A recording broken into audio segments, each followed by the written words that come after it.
조갑제 TV 시청자 여러분 안녕하십니까? 2020년 9월 29일 오후 2시입니다. 역대 대통령 중에서 책을 많이 쓴 사람, 그리고 글을 많이 쓴 사람 랭킹을 내면은 1등은 단연 이승만 대통령이고 2등이 박정희 대통령입니다. 그러니까 역대 대통령 중에서 가장 글을 잘 쓴 사람, 가장 말을 잘한 사람이라고 보면 됩니다. 말을 잘한다 하면은 사람들을 흥분시키고 웃기고 하는 걸 기준으로 하는데, 대통령의 기준은 그런 게 아니죠. 그 사람의 연설이 나중에 실현이 되었느냐, 거짓말이었느냐, 이런 판단을 기준으로 하면은 가장 말을 잘한 사람, 가장 글을 잘 쓴 사람은 이승만, 박정희 두 사람입니다. 두 분 다 글을 다양하게 썼습니다. 이승만 대통령은 감옥에서 독립선언이라는 책도 쓰고 30대 초반입니다. 그 내용을 보면은 그때 이미 정신적 대통령이 된 분입니다. 그리고 한국 최초의 박사학위를 받으면서 영문으로 프린스턴 대학에서 좋은 국제법 논문을 쓴 분이고, 그 다음에 일본의 침략을 예상을 해서 자펜 인사이드 아웃이라고 영어로 또 책을 써가지고 미국에서 베스트셀러가 된 분입니다. 박정희 대통령 또한 국가와 혁명과 나라는 아주 좋은 책을 쓰고, 이분은 또 노래를 작사 작곡하기도 하고, 그리고 이승만 또한 한시를 많이 썼습니다. 이승만은 시인으로 구분하기도 합니다. 그리고 이승만 대통령은 무엇보다도 언론인이었습니다. 이렇게 교양을 갖춘 분, 이승만은 군인은 아니었지만 군인보다 더 담대한 그리고 웅대한 전략 감각을 가진 분이고, 박정희는 군인이었지만 문인으로서의 품성도 가졌던 분입니다. 군인 같은 민간인, 그리고 문인 같은 군인, 이런 두 사람이 대한민국을 30년 동안 통치했다는 것이 오늘의 대한민국을 만든 원동력이었습니다. 그런데 요사이 문재인 대통령의 말과 글을 보면은 그 수준이 너무나 떨어집니다. 그 내용 가지고 오늘은 시비를 하지 않겠습니다. 문법에 맞지 않는 글을 씁니다. 우리가 흔히 문법에 맞지 않는 글을 비문이라고 그래요. 비문, 글이 아니다, 그런 뜻이죠. 비문을 많이 씁니다. 최근에 있었던 것만 제가 한번 지적해 볼까요? 지난 9월 초 김정은에게 보낸 편지입니다. 지난 9월 초 김정은에게 보낸 이른바 친서에 비문이 2개가 나옵니다.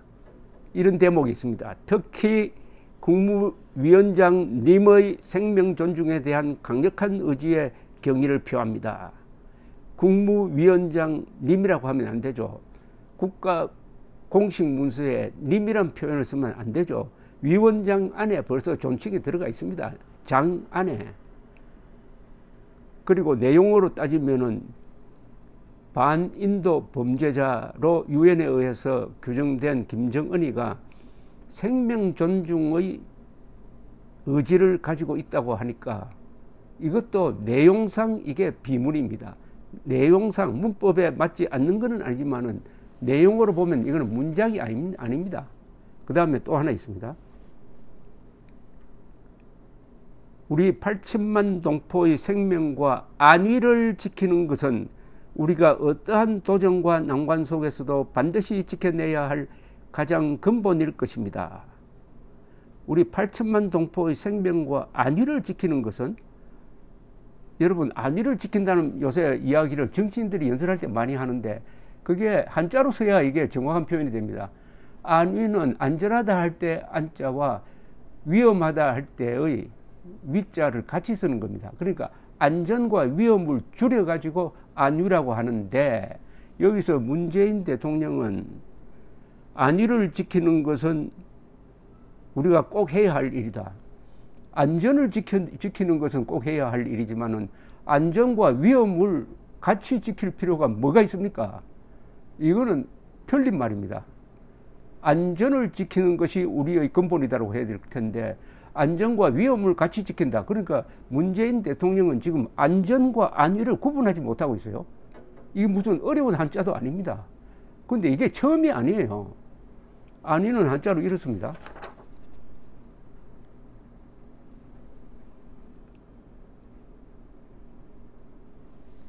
계속 제가 지적을 하고 있는데 이 밑에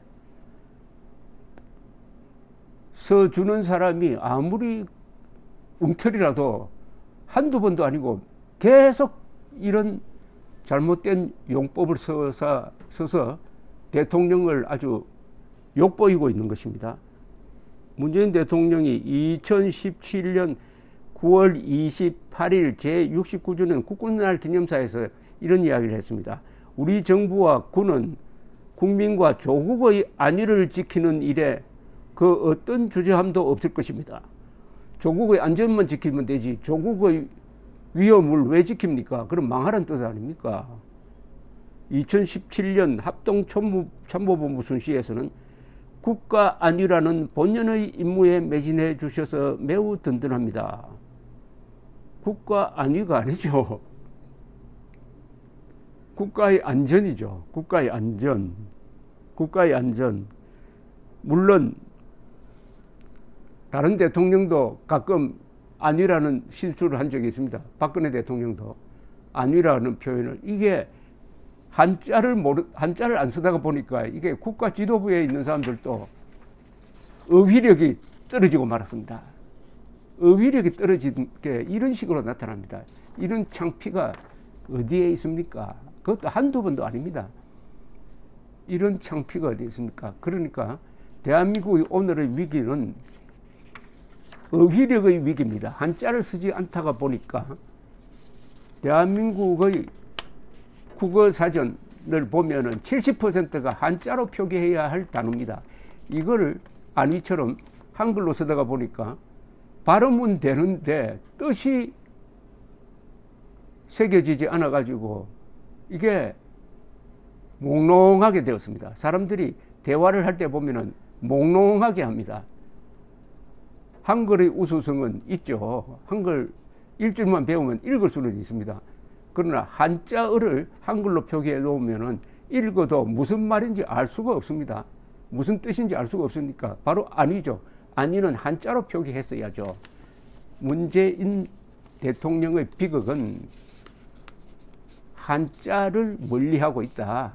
이분이 어디 가서 글 쓸 때 보면 한자를 전혀 쓰지 않아요. 한자는 중국어가 아니고 한국어입니다. 한국어는 한자와 한글로 표기되어야 합니다. 한국 국어의 두 가지 표기 방법이 한자와 한글입니다. 한자가 외국에서 들어왔다고 해가지고 이거를 외국어 취급하는 사람이 있습니다. 아닙니다. 한자와 한글로 혼용해서 표현하도록 했습니다. 세종대왕이 한글을 만들 때 한글 전용하라고 한 게 아닙니다. 우리말 파랗다, 노랗다, 겨울, 여름 이런 것은 한글로 표기하고 민주주의, 안위, 일기장, 대사 이런 것은 한자로 표기하라. 사람 이름은 한자로 장명되었으니까 한자로 표기하라. 이겁니다. 세종대왕이 아마 크게 후회하게 될 것입니다. 이 한국어가 망가져 버렸습니다. 한국의 지금 가장 큰 심각한 문제는 이념 대결이 아닙니다. 그것보다 더 심각한 것은 한국어가 한글 전용으로서 망가지면서 정확한 의미 전달이 되지 않습니다. 소리가 되어버리고 암호가 되어버렸습니다. 70%의 한국어가. 이렇게 되면은 그런 말을 계속 쓰다가 보면은 이 세상 사물을 판단하는 분별력이 망가져 버립니다. 언어라는 것은 그 사람의 사고 방식과 사고 수준을 결정을 합니다. 언어가 망가져 버리면, 한국어가 망가져 버리면 한국어를 쓰는 사람들의 분별력이 망가집니다. 분별력은 뭡니까? 진위 분별력, 피아 분별력, 선악 분별력이 망가져 버린다 이거죠. 그게 바로 오늘날 대한민국에서 벌어지고 있는 이 비극적 상황의 가장 큰 원인이고 바로 대통령의 연설문이나 편지에서 문법에 안 맞는 비문이 등장한다. 그러면 어떻게 되느냐? 한자 교육을 다시 해야죠. 정부가 나서서 해야죠. 그래도 박근혜 정부가 한자 교육을 부활시키려고 했다가 결국은 좌파 세력의 도전에 견디지 못하고 포기하고 말았습니다. 한국어의 재건이 대한민국의 재건의 기반이 됩니다. 감사합니다.